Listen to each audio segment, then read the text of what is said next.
देखो सरल आवर्त गति की समीकरण, हेडिंग डालो सरल आवर्त गति की समीकरण।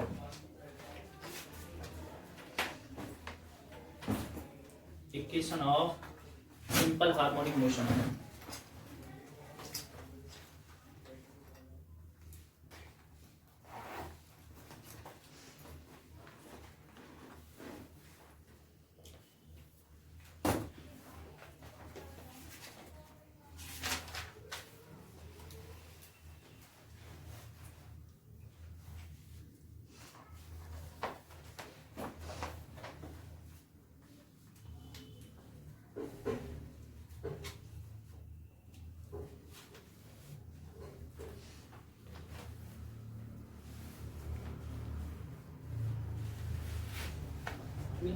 माना स्मॉल m द्रव्यमान का कोई कण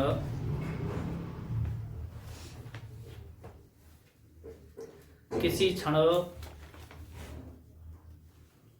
सरल आवर्त गति कर रहा है।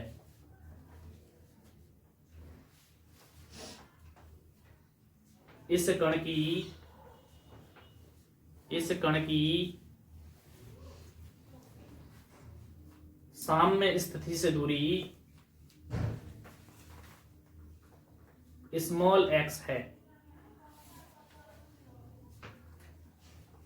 आपको पता है फिगर में कि ऐसा एक मोशन जो अपनी साम्य स्थिति के दोनों ओर गति करती है उसे हम क्या बोलते हैं? सरल आवर्त गति कहते हैं, ऐसा चम बोलते हैं।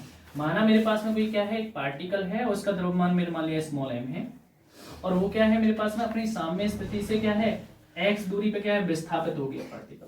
तो इधर भी क्या करेगा, इधर भी मोशन करेगा और पार्टिकल इधर भी मोशन करेगा, इसे हम बोल रहे हैं ऐसा चम। ठीक है, तब मेरे पास में क्या होगा, प्रत्यानन बल। तब प्रत्यानन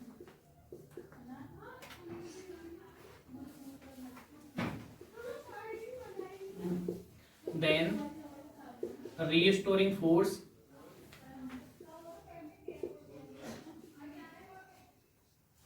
F इक्वल टू कितना हो गया माइनस के kx। ठीक है, वेयर k क्या होगा मेरे पास में, where k is proportional constant.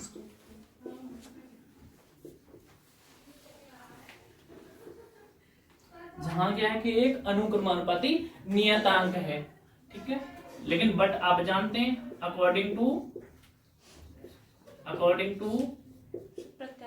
Newton second law, बेटा रीस्टोरिंग फोर्स आपने क्या किया, इस पार्टिकल को अपनी इक्विलिब्रियम कंडीशन में था, ये साम्य अवस्था में था, रखा हुआ था, जैसे माने हैंगिंग था, तो हमने क्या किया, इसको हल्का सा डिस्प्लेसमेंट कर दिया मतलब अब क्या होगा, लेकिन पार्टिकल अपनी पोजीशन में रहना चाहेगा, तो जो अपोजिट फोर्स लगाएगा उसे हम बोल रहे हैं प्रत्यानन बल, अपनी साम्य स्थिति में आना चाहेगा वो।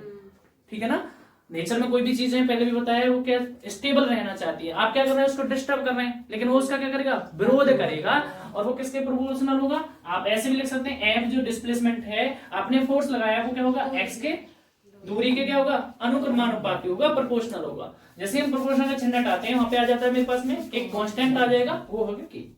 नेगेटिव साइन क्या बता रहा है कि जो रिस्टोरिंग फोर्स है आपके डिस्प्लेसमेंट के क्या है, अपोजिट डायरेक्शन में लग रहा है। ठीक है, अब मेरे पास में क्या है, according to Newton second law क्या होता है, न्यूटन सेकंड लॉ बिल्कुल F इक्वल टू m है। अब मेरे पास में क्या एक्सेलरेशन निकालना है, क्योंकि मेरे पास डिस्प्लेसमेंट कितना है, मेरे पास में x है, तो मैं ये लिख सकता हूँ F इक्वल टू क्या होगा, m into d square x over dt square. Equation number में फर्स्ट मान लिया, इसको इक्वेशन नंबर मैंने सेकंड मान लिया। Now equation first and second, now equation first and second we get क्या हो जाएगा मेरे पास में m d square x over dt square is equal to कितना हो गया, माइनस के kx। अब मैं क्या करूं, m d square x over dt square plus के kx इज इक्वल टू कितना हो गया, 0। अब मैं क्या करूं, d square x over dt square plus के क्या हो जाएगा, k अपॉन m इंटू क्या हो जाएगा, x इज इक्वल टू 0। और यह किसकी इक्वेशन है मेरे पास में, सिंपल हार्मोनिक मोशन की इक्वेशंस है। ये मैं कह दूं कि इसका जो सॉल्यूशन है वो कैसा है मेरे पास में, सरल आवर्त गति की समीकरण है। लिख सकते हैं यह है सरल आवर्त गति की कौन सी समीकरण है, अवकलन समीकरण है, डिफरेंशियल इक्वेशन। अभी डिफरेंशियल इक्वेशन तो पढ़ा नहीं होगा थर्ड सेमेस्टर में, अभी बताऊं कैसे सॉल्व करेंगे। आवर्त गति की समीकरण है, तो मैं इसको ऐसे लिख सकता हूं D square X over D T square plus K omega square X is equal to 0। अब मेरे पास में क्या हो जाएगा, ओमेगा निकालेंगे तो कितना होगा, कंपैरिजन कर देंगे, तो ओमेगा स्क्वायर किसके बराबर होगा, के अपॉन एम के, और ओमेगा निकालेंगे तो कितना हो जाएगा, under root k upon M के बराबर हो जाएगा। ठीक है, अब मेरे पास में इक्वेशन कितनी होगी, मेरे पास में इक्वेशन नंबर होगी मेरे पास में 3rd। ठीक है, अब मैं इस इक्वेशंस को देखिएगा आगे फर्दर सॉल्व करूंगा तो मैं डिफरेंशियल इक्वेशंस की तरह सॉल्व करूंगा, और इसका मैं एक आर्बिट्रेरी सॉल्यूशन मान लूंगा, और वो आर्बिट्रेरी सॉल्यूशन मान लेते हैं हम y इज इक्वल टू या x इज इक्वल टू ए की पावर अल्फा टी। ठीक है, अब मेरे पास में क्या हो जाएगा, लेट ए आर्बिट्रेरी सॉल्यूशन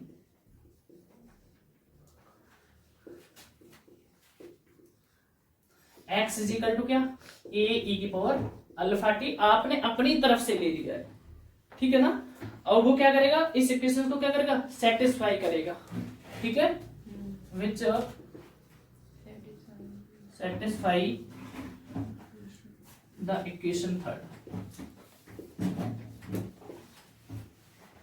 माना इस समीकरण का स्वेच्छ हल x इज इक्वल टू कितना है, ए ई की पावर अल्फा टी है, जो समीकरण 3 को क्या करता है, संतुष्ट करता है। ठीक है, तो मेरे पास में क्या हो जाएगा, x इज इक्वल टू ए ई की पावर अल्फा टी, मुझे क्या चाहिए, D square X over D T square की वैल्यू चाहिए, तो मैं क्या करूंगा, इसको एक बार डिफरेंशिएशन कर दूं, differentiation with respect to T, तो क्या हो जाएगा, dx over dt plus a e की पावर अल्फा टी, तो यही रहेगा, अल्फा टी का करेंगे तो अल्फा आ जाएगा, तो a अल्फा e की पावर क्या होगा, अल्फा टी। अगेन करेंगे D square X over dt square is equal to कितना हो जाएगा, a अल्फा स्क्वायर e की पावर अल्फा टी। ठीक है, अब ये है मान कहाँ रखने हम, इक्वेशन 3rd में रखने पर, putting these value in equation 3rd, तो मेरे पास में क्या हो जाएगा, a अल्फा स्क्वायर e की power alpha T plus omega square x की वैल्यू कितनी है, a e की पावर अल्फा टी जो आपने माना, x की वैल्यू इज इक्वल टू क्या हो गया मेरे पास में 0। अब मेरे पास में क्या हो गया, a e की पावर अल्फा टी कॉमन ले लो, तो मेरे पास में क्या बचेगा, alpha square plus omega square is equal to 0। अब मेरे पास में कौन सा कंपोनेंट 0 होगा, यहाँ पे ये 0 होगा या ये 0 होगा, नहीं, वो कैसे 0 हो जाएगा, दिस इज द बेटा एक्सपोनेंशियल फंक्शन। एक्सपोनेंशियल फंक्शन मतलब क्या है, कोई भी चीज टाइम के रेस्पेक्ट में वेरी कर रही है, तो टाइम के रेस्पेक्ट में वेरी कर रही है, वो तो 0 नहीं हो सकती है ना, तो इसका मतलब क्या हो गया, हम लिखेंगे इफ, यदि क्या है मेरे पास में a e की power alpha T not equal to 0, यदि ये मेरे पास में राशि है जो क्वांटिटी यदि 0 के बराबर नहीं है, तो फिर कौन सी राशि 0 होगी, alpha square plus omega square 0 होगी, देन तब क्या हो गया, alpha square plus omega square is equal to 0 के बराबर हो गया। अब मैं अल्फा की वैल्यू निकालना चाहूं तो मेरे पास में कितना हो जाएगा, alpha square is equal to कितना हो जाएगा, माइनस के ओमेगा स्क्वायर, और आपको पता है आयोटा की वैल्यू कितनी होती है, I square is equal to कितना होता है, -1। तो मैंने क्या काम किया, alpha square is equal to क्या कर देंगे, I square into omega square, और जैसे मैं अल्फा को निकालूंगा तो क्या आएगा, प्लस माइनस के आई ओमेगा, आएगा कि नहीं आएगा, अंडर रूट कर दिया, तो ये हो गया। तो इस इक्वेशन के कितने रूट होंगे, 2 रूट्स होंगे, लिखेंगे दिस इक्वेशन हैव 2 रूट्स, और वो कौन से 2 रूट्स रख रहा है, एक अल्फा 1 मान लेंगे आई ओमेगा, और अल्फा 2 क्या मान लेंगे, माइनस के आई ओमेगा। करो यहां तक पहले बताओ,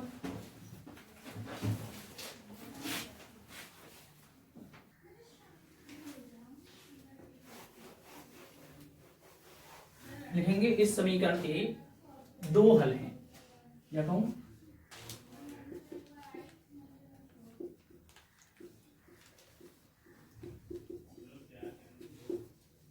this equation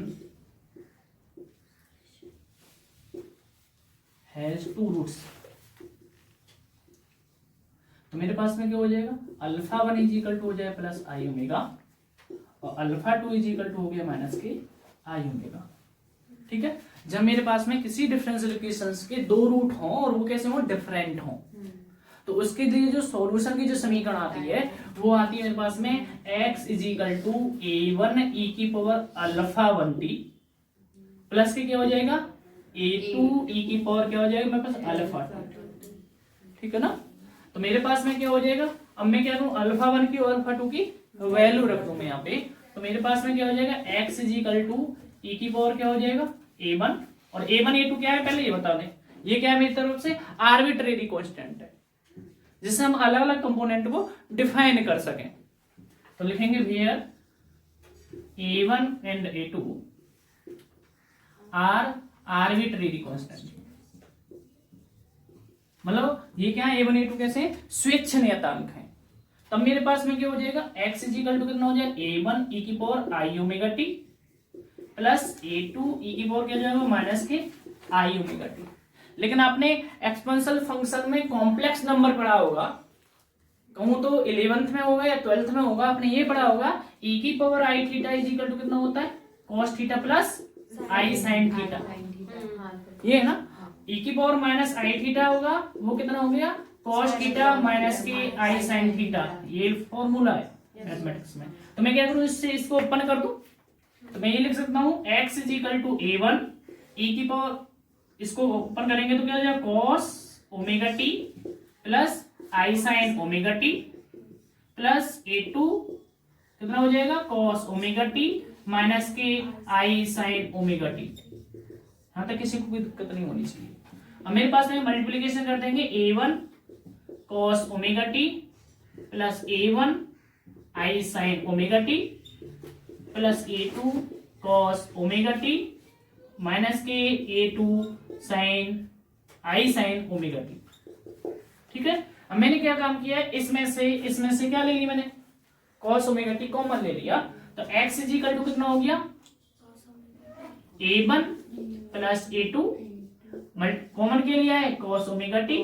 देखिएगा इस वाले टर्म से और इस वाले टर्म से, ये वाले हैं और ये वाले जो टर्म हैं इसमें से माइनस के आई साइन ओमेगा टी कॉमन ले लूं, तो मेरे पास में क्या हो जाएगा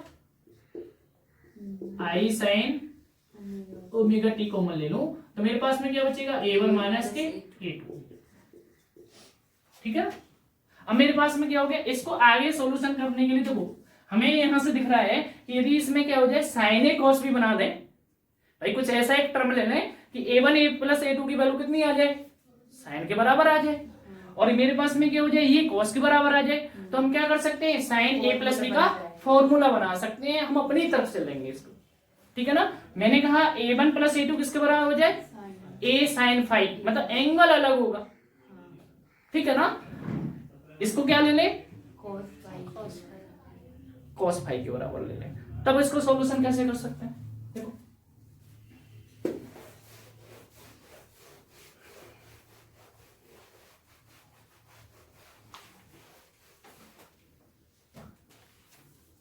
लेट अपनी तरफ से मानेंगे इसको, लेट क्या हो जाएगा a1 minus a2 is equal to किसके बराबर मान लें a साइन फाइव के बराबर मान लें, थीटा भी ले सकते हैं ऐसा कुछ भी नहीं है, लो थीटा ले a साइन थीटा। अब मेरे पास में क्या होगा आई a1 माइनस a2 क्या मान लें a cos थीटा मान लें, तो मेरे पास में क्या हो जाएगा इक्वेशन कितनी हो जाएगी, ये वाली इक्वेशन कोई भी नाम दे दे, क्या दे दे 4 फ्रॉम इक्वेशन 4, तो मेरे पास में क्या हो जाएगा x इज इक्वल टू कितना होगा a sine theta cos omega T plus sine omega t into a cos theta, और a क्या है मेरे पास में, where a is the amplitude, where small a is the amplitude of the particle, मतलब क्या है a क्या है कण का आयाम है। तभी तो मेरे पास में क्या होगी, पूरी सिंपल हार्मोनिक मोशन होगी। अब मेरे पास में क्या, इसको लिख सकता हूं, सीधा लिख दूं मैं इसको, ये लिख सकता हूं, a is equal to a sine omega t, पीछे आगे लिख रहा है बस केवल, into cos theta plus a sine theta into cos omega t. अब मेरे पास में क्या हो जाएगा, sine A cos B plus sine A cos B plus cos A sine B. तो मेरे पास में क्या हो जाएगा, a इज इक्वल टू मैं लिख सकता हूं sign omega T plus theta. ये क्या होती है, सरल आवर्त की समीकरण होती है ना। और जहां पे थीटा क्या होगा मेरे पास में, फेज, क्या हो गया भैया, थीटा क्या हो गया मेरे पास में, फेज डिफरेंस। मतलब क्या हो गया, कालांतर। ओमेगा क्या होगी मेरे पास में, एंगुलर फ्रीक्वेंसी।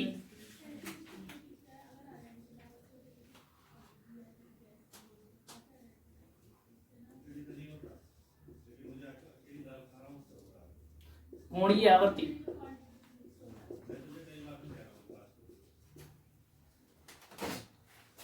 देखेंगे, अतः यह क्या है मेरे पास में, अतः यह सरल आवर्त गति की समीकरण है।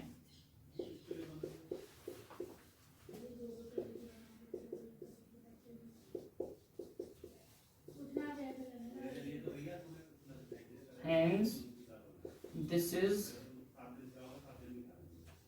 equation of SHL। करो नोट करो। अब इसके हम कंपोनेंट निकाल सकते हैं कि हमारे पास में एम्पलीट्यूड क्या होता है, ठीक है, इसका टाइम पीरियड कितना होगा, ठीक है ना, इसका जो डिस्प्लेसमेंट कितना होगा, वो हम इस इक्वेशन से भी कंपोनेंट निकालेंगे इंपॉर्टेंट टर्म्स डाल करके।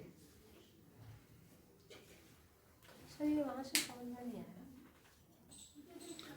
अब लिखेंगे इसके इंपॉर्टेंट टर्म्स।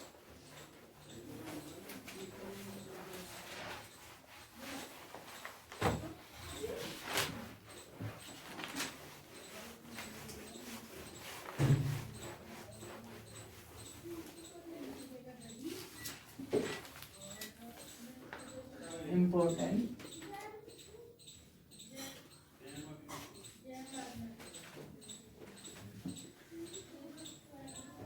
हिंदी में क्या बोलेंगे, इंपॉर्टेंट को मुख्य तथ्य, कहीं पद भी यूज करते हैं।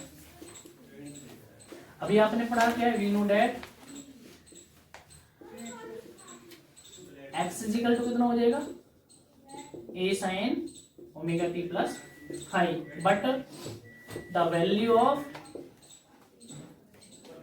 Sign theta varies between +1 to -1। परंतु क्या लिखेंगे यहाँ पे, साइन थीटा का मान -1 से +1 तक होता है, या कहूं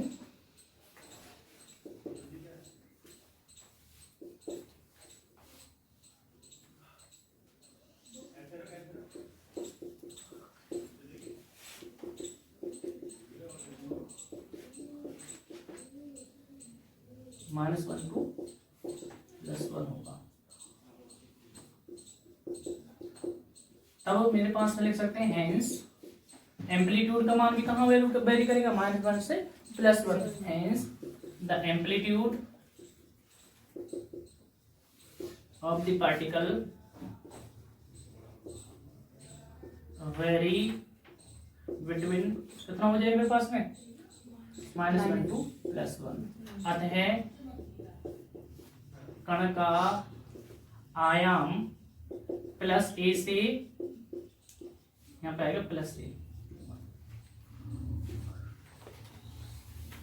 -a से +a तक क्या होता है, परिवर्तित होता है।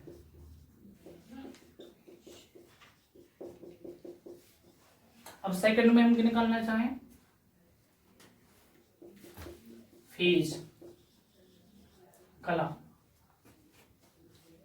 फेज मीन्स कला। कला में क्या करेंगे, ओमेगा टी प्लस थीटा को हम क्या बोलते हैं, फेज। द राशि the quantity of omega T plus theta is called phase. अब बताऊंगा, फेज है, टोटल हमने फेज मान लिया ना इसको, अब बताऊंगा। But theta is the initial phase, अलग अलग डिफाइन कर दिया इसको भाई। मैंने मान लिया एक तरीके से क्या हो गया, ये हो गया साइन थीटा, तो थीटा भी तो क्या मेरे पास फेज ही है ना। अब मैंने क्या किया, मेरे पास दो कंपोनेंट हैं, इसको तो मैंने कह दिया टोटल फेज बोल दिया, लेकिन अलग पार्टिकुलर को नाम दूंगा तो मैं कह सकता हूँ इनिशियल फेज नहीं बोल सकता पार्टिकल्स का। जब वो स्टार्ट करने वाला था, चलने वाला था, तब इतना था, जब उसने कंप्लीट मोशन कर ली तब फेज डिफरेंस कितना आया, इतना आया। ठीक है ना, क्योंकि डिस्टेंस भी तो आ गई भाई। क्या है, वेलोसिटी इनटू टाइम कितना होता है, डिस्टेंस, डिस्टेंस के साथ में कितना एंगल, वो टोटल आ गया ये वाला। और ये क्या था थीटा, जब वो अपने स्टार्टिंग से चलना स्टार्ट किया। ठीक है ना, but theta is the initial phase of the particle. लिखेंगे हिंदी में क्या है, राशि क्या है, ओमेगा टी प्लस थीटा को क्या कहते हैं, कला कहते हैं, कला कहते हैं। और फाई क्या होता है, फाई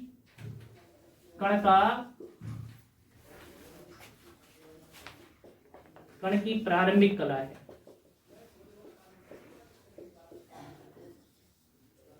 थर्ड पॉइंट पाएंगे, थर्ड पॉइंट क्या आएगा, टाइम पीरियड। और टाइम पीरियड कितना होता है, T is equal to 2 pi by omega.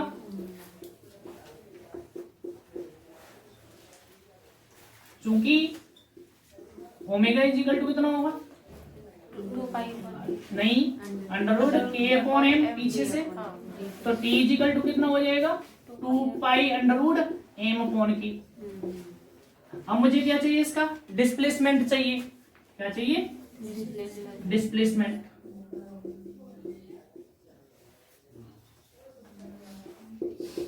देखो यहां तक,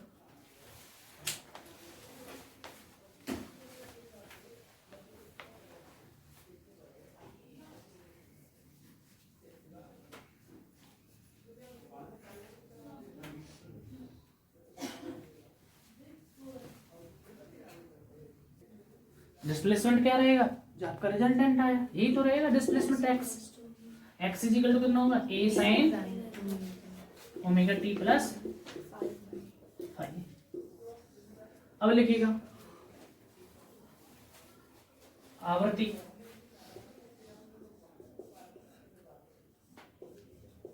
फ्रीक्वेंसी,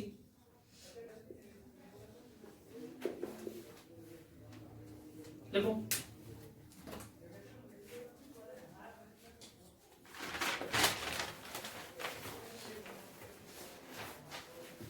एक सेकंड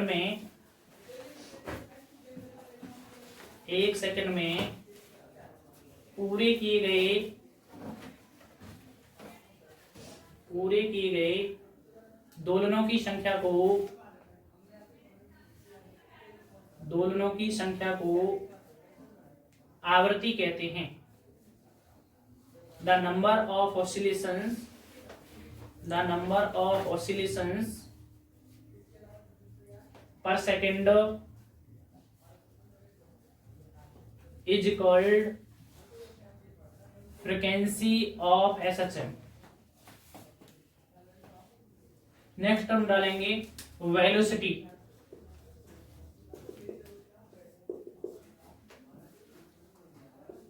वेग। देखो विस्थापन परिवर्तन की दर को वेग कहते हैं। The rate change of the displacement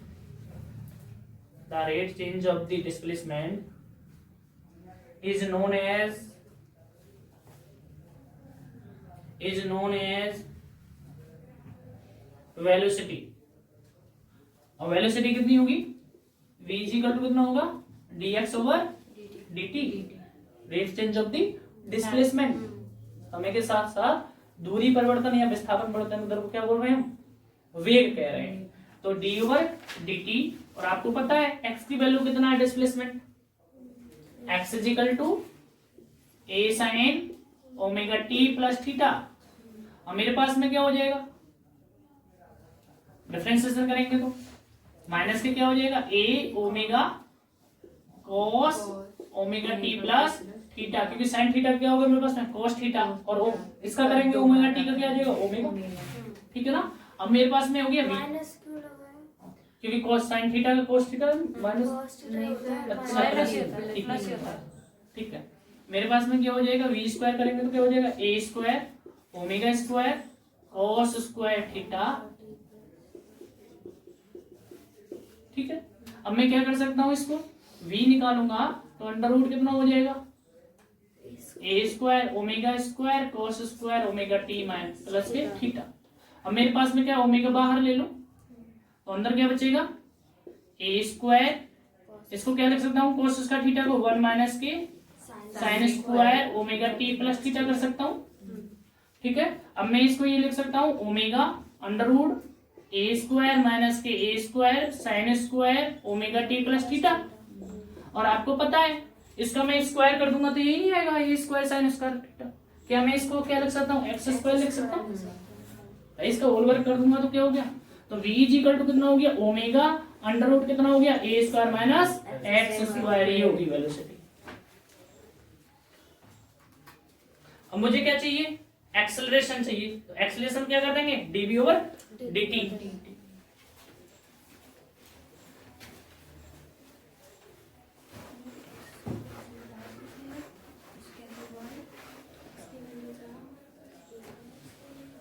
अब क्या करेंगे एक्सेलरेशन निकालना था। Next point, the rate change of the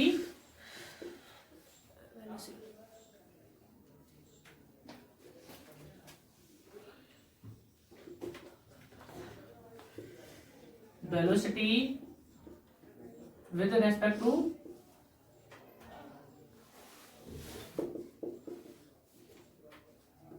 time is called acceleration।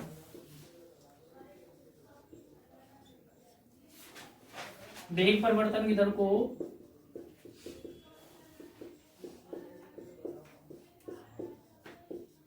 त्वरण कहते हैं, या ऐसे लिख दीजिएगा समय के साथ वेग परिवर्तन की दर को क्या बोलते हैं त्वरण कहते हैं। और त्वरण का मतलब क्या हो गया a is equal to dv over dt, और v आपको पता है कहाँ आया अभी, ये रहा, इस इक्वेशन से उठाइएगा। मेरे पास में क्या a is equal to d over dt a omega cos omega t plus theta. मेरे पास में क्या a ओमेगा cos थीटा कितना हो जाएगा मेरे पास माइनस के sine omega t plus theta into क्या होगा ओमेगा। मैं लिख सकता हूँ a omega square sine omega t plus theta. और अभी आपको पता है a साइन थीटा वैल्यू कितनी होती है x के बराबर होती है, नहीं होती, a is equal to dt a omega cos omega t plus theta. मेरे पास में क्या a ओमेगा cos थीटा कितना हो जाएगा मेरे पास माइनस के sine omega t plus theta into क्या होगा ओमेगा। मैं लिख सकता हूँ a omega square sine omega t plus theta. और अभी आपको पता है a साइन थीटा वैल्यू कितनी होती है x के बराबर होती है, नहीं होती, a इज इक्वल टू कितना हो गया मेरे पास में माइनस ओमेगा स्क्वायर एक्स आ जाएगा। देखिएगा त्वरण को आप a ना लिखें, क्योंकि a डिस्प्लेस दोनों a जाएंगी, a तो एम्पलीट्यूड है मेरे पास में, कैपिटल A कर दीजिएगा क्योंकि कंफ्यूजन ना हो। तो मेरे पास में क्या हो जाएगा